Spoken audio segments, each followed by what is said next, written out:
Hello guys, welcome back to my channel.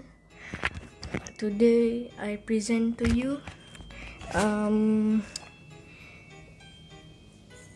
the loose 1x1x2 Rubik's Cube. I know it looks bad, but it can turn. Look. Wait. Okay.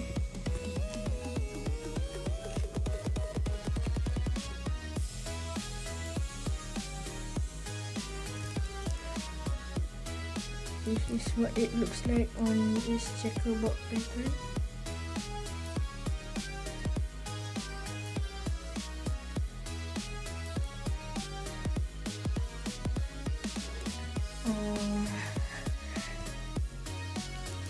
It took me 2 days to make this cube.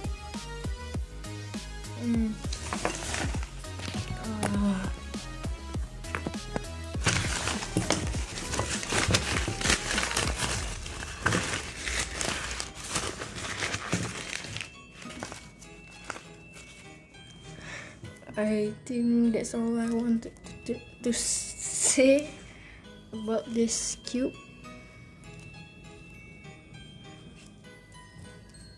This is what's inside the cube. There's a hole right here. Okay, don't think too sus. It might be sus.